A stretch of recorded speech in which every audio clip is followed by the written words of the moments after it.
I'm gonna buy me a dog. A dog? A dog? Why? Why? 'Cause I need a friend now. Babe, you need all the friends you can get, I'm telling you. Hello, everybody, and welcome to Talented Bitches Radio, episode number 2. I am Mel from TalentedBitches.com. This week, I talked to Sylvia from Sanctuary Evolution in Uman, Mexico, which is close to Merida, Mexico. Sylvia founded Evolution about 6 years ago. They currently have 180 dogs out at the rescue.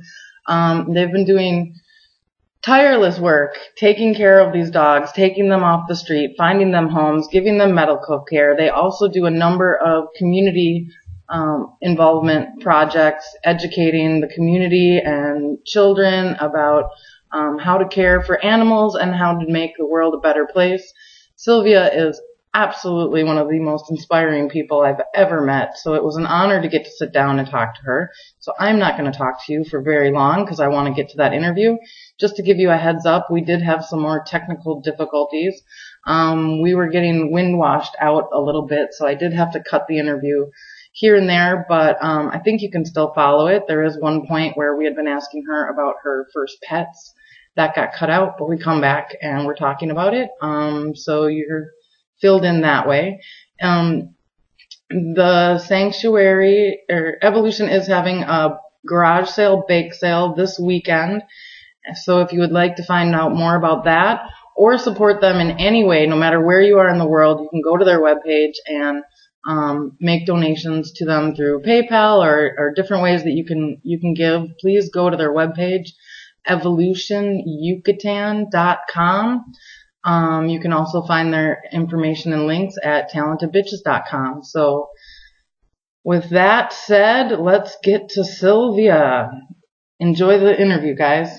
It seems like you've gotten, we're going to always have our friends in the background. That's okay. It's their sanctuary, so we're on their turf. We're going to hear them. That's all right. It does seem like you've got a really nice team going with you now that knows how to work together well, and you guys seem to be getting a lot of positive results, and people who are like seeing your vision the way that you do and making it a little bit easier on you. Would you say that's true? Oh, yes. Yeah. Tell me about first tell me about you. Where did you grow up? Where are you from? Well, when I was a child, very few years ago. 5 years ago? Yeah, about that. Well, I was born in Campeche, and when I was about 9, my parents sent me here to end my studies. So I lived all those years until my 25 years old with my aunts, and it was a hard change, leaving my parents, leaving everything I had in Campeche, because the changes the differences were really, really hard, because in Campeche I could run wherever I wanted. The place I used to live was kind of huge place with houses just where cars could not in this huge property, cars could not get in. So all the kids in all the houses could run freely with no danger. And coming to Merida was different, because we have avenues, and I was living in an avenue, and I was always in that house. So I changed my physical activities for reading and more theoric English classes. Things that helped me to build mentality. Kind of mentality. But of course, while you're growing up, you know a lot of people, and all that people you're taking from all these people little pieces. You learn from all these people, and that's the way you build yourself. Right.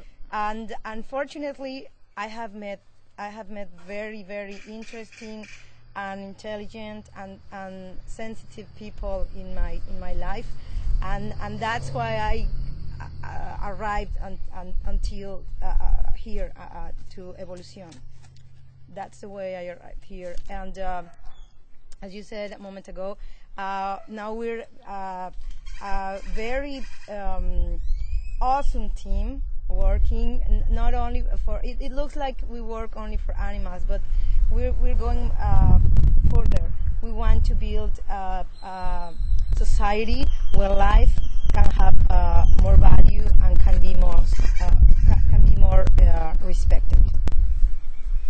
And you've been doing that too, I know, not just through rescuing dogs, but you do educational programs with children and the community in general, or what are your other activities besides the rescue? Yes, you cannot only. There are two. When you're in front of a social problem, you first of all you need to know why this problem appeared. You need to know the root of the problem, and in the way I discovered that all the social problems have the same root. It's selfish, and it's the lack of empathy with some other ones. So while you're studying, how can you think on solutions to solve the problem you're working on? You can you also realize that it's almost the same for every problem. Education, it's a very important weapon, and education is what and education is works in two areas: the one to prevent the problem, and the one to work with the problem, the consequences of the problem. Yes, so education works. It works in both areas, preventing and solving, and that's what we're trying to do. We go to schools and talk with children and talk about how important respect some other's life, not taking into account if you're trying to respect, or you're teaching them to respect some other species or the human beings. Every species in the planet has a reason, and when you're disrespectful with some of them, you're destroying your big house that is Earth. So that's why we're trying to that children, young people, and mature people, and everybody who has an open mind and wants to learn until the last day of its life can understand and share with us. And maybe I can be a little bit more optimistic of what people would like, because I really think we are achieving many things, and I really think we're on the way. For sure.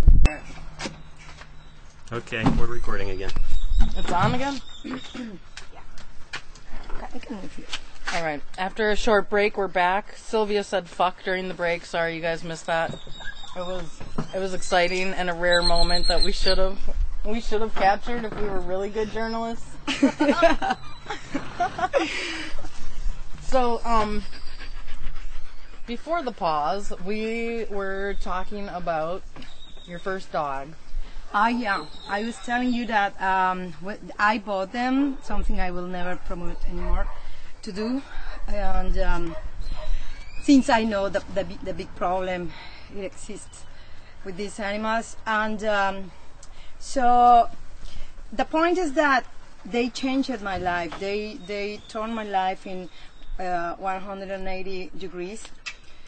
And it was not the same for me seeing my dogs at home, sleeping in my bed, with food, with water, vaccines, and love, going back to the street and see all the dogs that were part of the street, part of the image, urban image in the past. All that changed. it was obvious. The one in the corner, the one with mensch, the one with starving, even though he has a family. So all those things were really hard for me to stand, and so I tried to find a way to help, and so I write until this point. I never thought I was. I just wanted to be part of a group who was doing something, but the groups I tried to work with didn't accomplish my expectations. So I began a new project 6 years ago, that is Evolucion, and here we are. And how did you get the land for Evolution? This land belongs to my family more than 30 years ago, for more than 30 years. And when I needed a place to bring my dogs, at that point I had about 60 dogs in my property that is in Merida, and it's 24 meters front by 50 meters back, and but it is in a I have many neighbors there, and they were not happy with so many dogs barking in the night. Yeah. So I had to find I wanted a place where I could do this thing that is important not only for me but for the community, and but let my neighbors rest. Yeah, be a respectful neighbor. Yes. And so I asked my family what's going on with this land we had 30 years ago, and they told me, well, nothing's going on there. I told them about my project. I told them about my dreams and expectations, and they told me go ahead. And it's funny because my family really don't understand 100% what I'm doing. But what it is important for my family is that even though they think I'm crazy, they they have found the way to respect my dreams, and even a little bit more to help me to achieve them. So I love them. That's pretty lucky without them totally understanding it. Yes. I had a question that just went out of my head. Tell me about your garage sale coming up. Well, I think About what? The garage. There's an event. There's a garage sale. Yes. Yes. What's going on with that? Yeah, well, that's part of the activities that the volunteers are always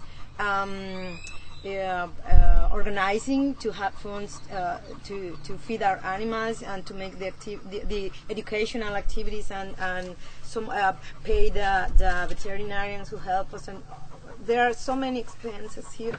So this activity will be next weekend.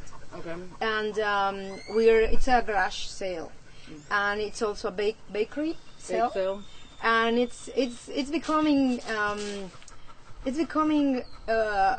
not funny. What's the word? I don't know. What I mean is that there's a lot of people wanting to help, willing to help, and they're calling to donate the bakery. They're calling to take things so we can sell. So it's amazing what we're doing, because of course volunteers are enjoying this thing, but when people, part of what we are achieving with helping apparently only animals, it's joining people to help. Yeah. And that's part of what make us feel so grateful of what we do. But when you see people you don't know trying to help, and I want to mention something. It's yesterday a friend of ours, Melody, was taking one of our dogs to the veterinarian. It's a puppy who needed to a surgery. His leg was damaged, and it was no way to recover it, so they have to amputate it. And so she was taking it, but she doesn't know, Merida, very well, and she asked for directions, and she was frustrated because she couldn't find the place of the veterinarian. And finally, a guy told her that he was going to help. When she saw, when she realized he was coming to her car, and she asked, "What are you doing?" And he said, "I'm going with you in your car. I will lead you, and my dad is coming after us in his car, and then he will pick me up." And she was amazed of the way he was trying to help. They went to a different place to help her, and then they moved again to wherever they were going, and it's.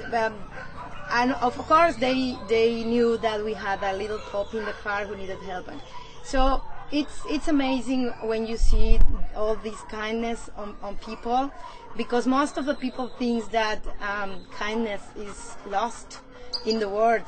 Yeah. And no, there's a lot of things we can recover, we can save.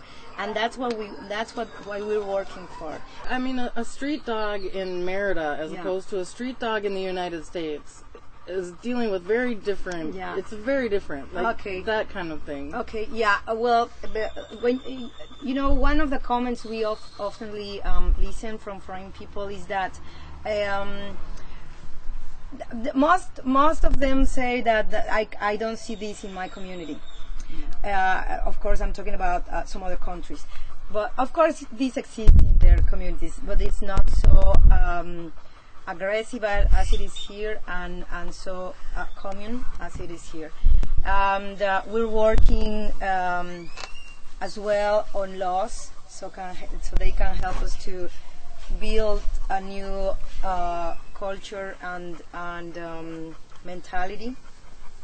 I mean, that there is people who will understand when you talk with them about why it is so important to treat animals as well as we can treat a human being. And I want to repeat, they will understand just by chatting, but there is people who will not understand, and that's why we want the laws. Yeah. And foreign people cannot work so much on that, but they have helped us with the culture they have, with the chatting with them, letting us know how things are in their countries, how some things have been solved in their countries. And it doesn't mean that we're going to take literally all these things to repeat them here, because there are some differences, as you said. The point is that we understand that in some other countries this culture or work to build a culture of for respect in animals began more than 30 years ago. And we're beginning. I've been working in this for more than 10 years, and of course I have seen changes, but there's a lot to do still. And what I feel proud about is that in Evolucion we have volunteers from Mexico, and we have volunteers from the States, from Canada, from England, from many other countries, and it doesn't matter the differences on the languages when you have a common objective, and we all have found the way to go ahead with the objective and jump this obstacle of language. And that makes me feel very proud, because that's also part of what we want to promote. It doesn't matter.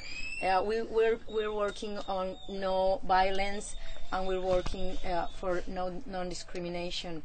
And the example that people see here in Merida, when they see Yucatecans and foreign people helping in one activity, is very strong. And then you can see people who was not volunteering in that very moment, but goes home. An example is when we're having campaigns for neuter and spay, and people bring their animals, they spay them or they neuter them, and then they go home, leave their animals with their families so they can take care of them, and come back to help us because they see all the movement with so many people from wherever you want to think, and it's very strong. It's a very strong feeling to do that and see people come to help. Well, some of that I think is the magic of a dog, like, because they're like, not that other issues aren't important, but so many times there's issues that people can have political opinions about, you know, and an animal is so neutral and obviously just so, like, you love it, it's cute, it's cuddly, you know, like, that's pretty much the only reaction you're going to have to it if you're a normal person. So I think that's one of the great ways that, like, they break a boundary that way, and I think they're pretty sacred, special animals, really. Yeah. You know? Yeah, and you asked me a moment ago about my first animals. What I discovered when I have them is that they're not so different of human beings. Our basic needs are the same ones. Mm-hmm. And the only difference is maybe that they cannot speak, they cannot ask for help, but if you're smart enough and if your heart is awake enough, you can see there's in their sight the help they need. Yeah. And something else is that human beings can learn from their experiences and take better decisions, more generous decisions. Animals follow their instincts, and even though you can find on YouTube and on internet many videos about animals helping some other animals. So I think that instead of trying to find differences between country to another country and animals against human beings, we must look for the things that make us similar. Yes, and that will work better to build a better world. Absolutely. One thing I've always wanted to ask you, Sylvia, I ran a nonprofit for 3 years, and between the stress, the criticism, the volunteers driving me mental, I finally I had it. I tried so hard, to stay in that Mother Teresa space. I couldn't do it.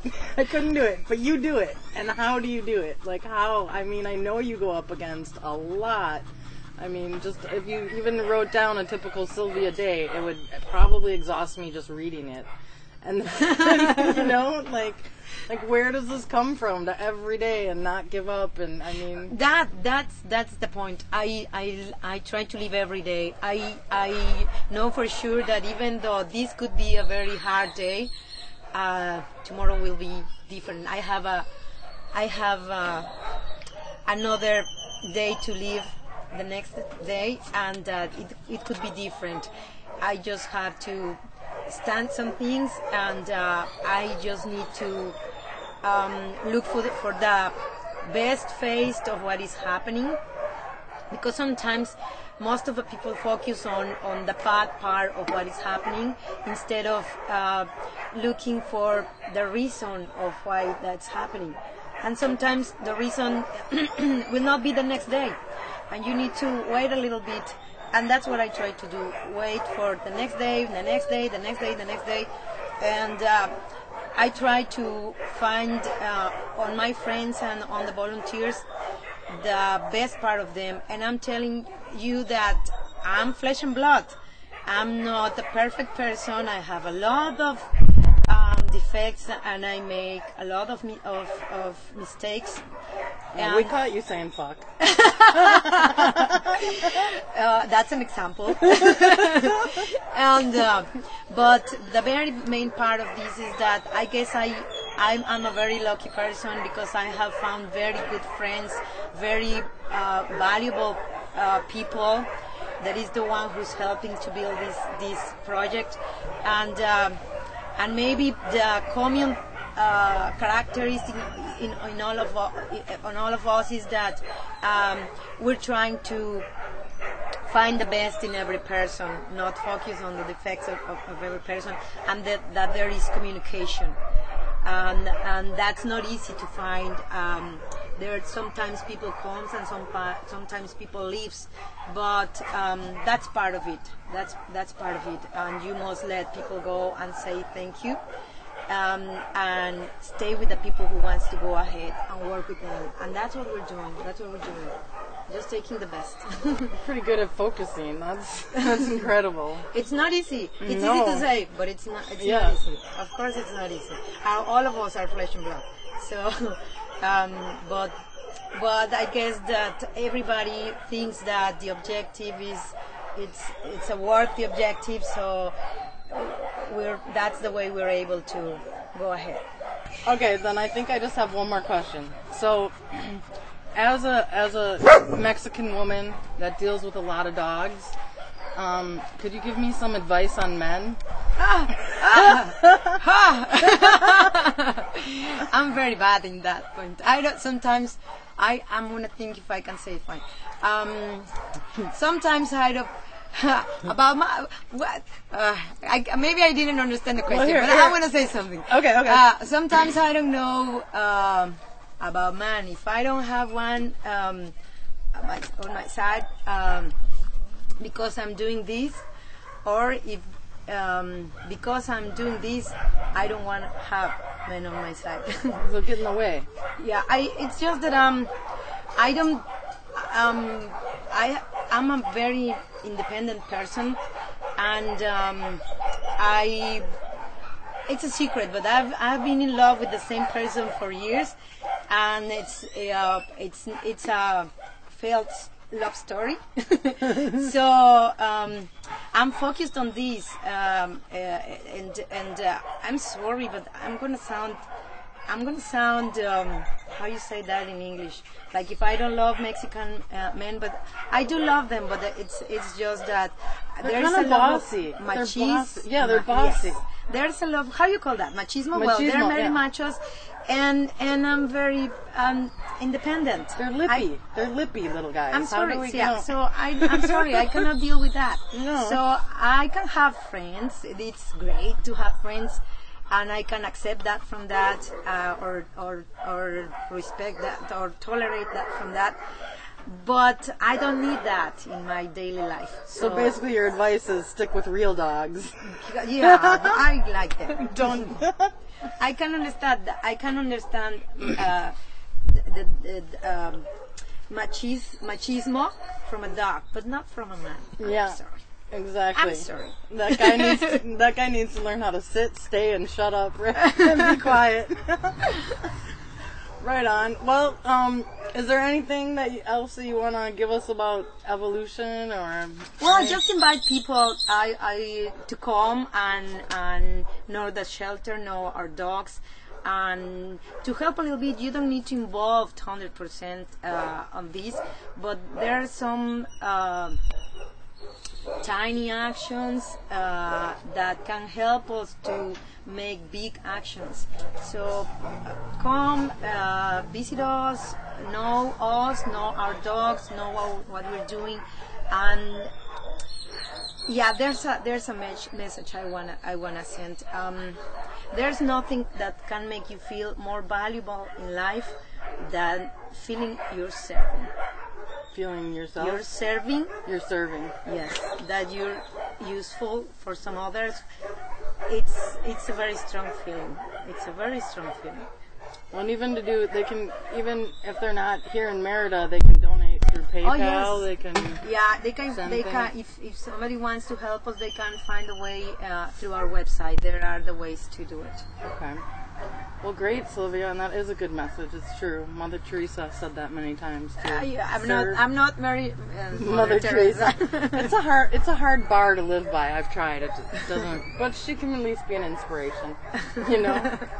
Well, thank you so much, Sylvia. I really appreciate you sitting down with us, and hopefully we will see you again soon.